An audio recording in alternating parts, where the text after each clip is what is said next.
हमारे जिले की प्रसिद्ध और सम्मानित शख्सियत मुफ्ती अखलाक कासमी साहब ने ईदगाह में एक प्रभावशाली तकरीर पेश की। अपने संबोधन में उन्होंने ईद के महत्व और इस्लामिक शिक्षाओं पर प्रकाश डाला। इसके बाद उन्होंने द राइजिंग इंडिया न्यूज के प्रधान संपादक डॉक्टर मज़ाहिर हसन से विशेष बातचीत की। इस दौरान मुफ्ती अखलाक कासमी साहब ने खुतबे धार्मिक प्रवचन के महत्व को विस्तार से समझाया। उन्होंने बताया कि ईदगाह में दिया जाने वाला खुतबा न केवल धार्मिक उपदेश है बल्कि यह समाज में एकता, भाईचारा और नैतिक मूल्यों को सुदृढ़ करने का एक माध्यम भी है। आज ईद का मौका है और हमारे साथ हैं मुफ्ती अखलाक अहमद कासमी साहब, जो कि मदरसा मज़ाहिर उलूम से फारिग हैं।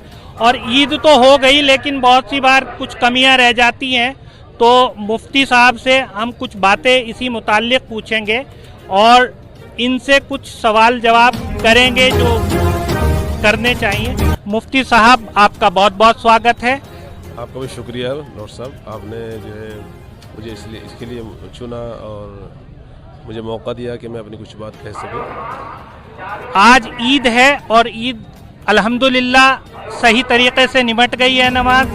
सांप्रदायिक कुछ सोचे थी कि लड़ाई होगी, झगड़ा होगा, उससे हम बच गए। तो आप पब्लिक को आगे के लिए भी क्या संदेश देना चाहेंगे? देखिए, त्यौहार जो होते हैं वो त्यौहार तो आपसी भाईचारे को और मोहब्बत को बढ़ावा देने के लिए होते हैं। और ख़ास तौर से हमारा जो ये ईद का त्यौहार है, ये त्यौहार को खालिस अल्लाह को राज़ी करने के लिए, खुश करने के लिए मनाया जाता है।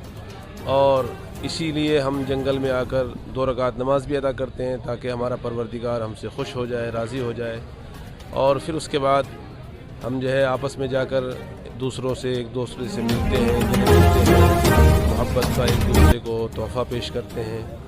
तो मज़हब इस्लाम की तालीम तो है ही यही कि इंसानियत को इंसानियत की बुनियाद पर मोहब्बतें बांटी जाएं और एक दूसरे के भाईचारगी को बढ़ावा दिया जाए। कुछ लोग हैं ऐसे कि जो नफरत की बातें करते हैं, उनका मज़हब से कोई लेना देना नहीं है, बल्कि दुनिया का तो हर मज़हब जो है वो अमन पसंद है, चाहे वो इस्लाम हो या इस्लाम के अलावा जो दूसरे मज़हब हैं, उनके मानने वाले जो हकीकी मानने वाले हैं वो भी अमन पसंद होते हैं। उनमें भी कोई एक दूसरे को सताने वाला, जुल्म करने वाला न होता है और न किसी का मज़हब इस बात की उन्हें दावत देता है। और मज़हब इस्लाम की बुनियाद तो है ही अदल पर, इंसाफ पर, मोहब्बत पर, भाईचारगी पर। तो आज का जो ये त्यौहार है, ये त्यौहार भी हमें इस बात का पैगाम देता है कि आपस में भाईचारगी होनी चाहिए, मोहब्बत होनी चाहिए। तो हम भी इस मौके पर अपने सभी भाइयों को मोहब्बत के साथ ईद की खुशी की मुबारकबाद देते हैं और उनसे ये कहते हैं कि वो अच्छे ख़यालात और अच्छे नज़रियात को बढ़ावा दें, नफ़रत की बातों को बढ़ावा न दें, बल्कि मोहब्बत के साथ इस मुल्क में रहने की कोशिश करें। इंशाअल्लाह हमारा मुल्क तरक्की करेगा और यहाँ भाईचारगी के साथ जब हम रहेंगे तो मुल्क जो है वो अमन का गहवारा बनेगा। मुफ्ती साहब, क्योंकि आप मुफ्ती हैं तो हम तो आपसे इसी ताल्लुक़ से एक सवाल करना चाहेंगे कि नमाज का जो सही तरीका है, क्योंकि आपका वीडियो ये हमारे लोगों पर जाएगा, व्यूअर्स पे जाएगा, तकरीबन 2 लाख लोग इसको देखेंगे। तो हम आपसे ये जानना चाहते हैं कि नमाज का सही तरीका क्या है और खुतबे के बारे में क्या हुक्म है? देखिए, ईद की नमाज हमारे मज़हब के 2 बड़े त्यौहार हैं, एक ईद उल फितर और दूसरे ईद उल अज़हा। इन दोनों के बारे में हमारी शरीयत का, मज़हब इस्लाम का हुक्म ये है कि इस मौके पर इन दोनों त्योहारों में आप अपनी बस्ती से बाहर निकलें और ईदगाह जाएं और ईदगाह जाकर 2 रकात नमाज अदा करें। देखिए, जो लोग शहरों में रहकर या अपनी महल्ले की मस्जिदों में रहकर ईद की नमाज अदा करते हैं, तो मज़हब ने इसकी हिमायत नहीं की है। सरवर कायनात जनाब मोहम्मद रसूलुल्लाह सल्लल्लाहु अलैहि वसल्लम हर साल मस्जिद नबवी को छोड़कर शहर से बाहर निकलते, बस्ती से बाहर निकलते और ईदैन के मौके पर 2 रकात 2 गाना नमाज अदा करते।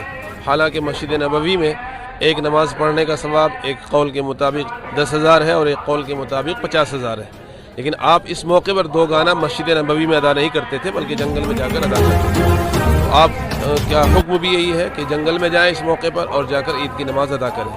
लिहाजा मैं उन लोगों से जो शहरों में रहकर ईद की नमाज़ पढ़ने की कोशिश करते हैं, उनसे गुजारिश करूँगा कि वो मज़हब इस्लाम की तालीम को समझें और उसके मुताबिक अमल करने की कोशिश करें। दूसरी बात यह है कि 2 रकात नमाज अदा करने के बाद پھر 2 رکعت نماز واجب ہے، اور 2 رکعت نماز واجب جب ادا ہو جاتی ہے تو اس کے بعد امام صاحب خطبے کے لیے کھڑے ہوتے ہیں.